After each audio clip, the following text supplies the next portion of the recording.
Good afternoon, vinyl community. Good afternoon, VC.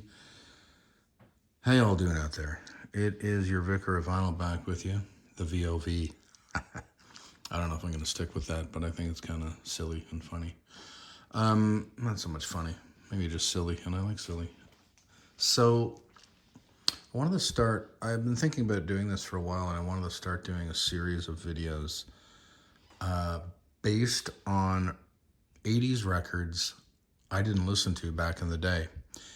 And it for no other reason. It's not like this, necessarily the record wasn't good or necessarily it was just, I was not paying attention either to that band or maybe it was a band that I was listening to a bit of, but I just didn't listen to that record ever. And there's a lot of that. When you go through, when you think about the volume of material in the 60s, 70s, 80s, 90s, I mean, it's impossible to have listened to it all. That's just, and to be honest, I'm a creature of habit sometimes, and I can certainly get into certain things, and I can spend a lot of time listening to that.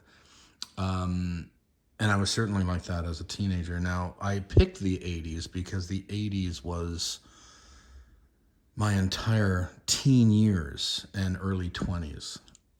So there, it's a very influential time. I was listening to a lot of 70s artists and their new stuff in the 80s for sure. I was also listening to a lot of the new material that was landing and bands that I really loved and liked. I'm going to see, for instance, the Psychedelic Furs in July here in Toronto. I loved the Furs. I have everything by the Furs. I always loved the Furs. But there's always going to be bands that you didn't listen to enough, or you only heard at parties, or you only heard because somebody introduced you to a few tracks, and those are interesting tracks, but nothing got you hooked on the band at that time, or you just weren't interested in checking them out, whatever it was. So I wanted to do this now that I've listened to certain things and going back in time and going through some 80s material that I have never listened to. I realized that I had never listened to the entire record, that is. So my first Volume 1, my first in this series, is going to be taking a look at Echo and the Bunnymen Porcupine record. This record was released in February of 1983 and was definitely not on my radar at the time. Not that Echo and the Bunnymen weren't. I certainly was aware of them, and I was certainly introduced to some of the material. Some of the singles, I'm sure, that were released at the time and at, parties in the 80s. But I wasn't listening to Echo and the Bunnymen, and I wanted to do a series of videos based on things, bands like that. On the Korova label here, which is a division of Warner Electra Atlantic WIA. This is a Canadian pressing. It's in great shape. It's really clean, really beautiful, really plays really quietly. And I'll show you, like it has the whole shebang involved. It's got the beautiful inner sleeve. That's all well maintained. Yeah. It's on the other side here. Oh yeah, just kind of an out of very kind of an out of focus shot there. But so I gave this a complete spin today, and I actually listened to the whole record, and then I went back to the first side again because there was certainly a couple of tracks that are notable, without a doubt. What I will say is that this is one dark record, and I know that the critics came out slamming it for that reason at the time, doing a little reading up on it, and they were down on this record. It is definitely dark and gloomy. It is cloudy with a chance of thunderstorms. There's no doubt about it. Ian McCullough is in classic form. I mean, his vocals are solid. I would say I like his vocals. can be very haunting at times. And I've always been a fan of that kind of thing. Will Sargent on lead guitar, of course, Ian McCullough on vocals, guitar, and piano, Les Pattinson on bass, and Pete DeFreitas on drums, the original lineup. And yeah, this is one dark record. I mean, the first two tracks on side one, The Cutter and The Back of Love, were the two singles that were released off this record. And I would say those are two good songs. There's no doubt about that. The Cutter, particularly, is really strong, I would say, in its melody lines and overall tone and feel. I like that. I kind of like that track quite a bit. The Back of Love is good too. I dig the groove off the top for sure. Another good McCullough vocal performance, without a doubt. And it's got more of a kind of a hard-hitting, punchier overall theme. I mean, the Echo and the Bunnymen were, what were they? Post-punk, new wave, neo-psychedelia. It was all kind of a mishmash of that. And yeah, you can hear that in those two tunes. The third song, My White Devil, it's, definitely got that neo-psychedelic thing going on. You can hear a little of where the Cult may have got, came out of the Love record and before.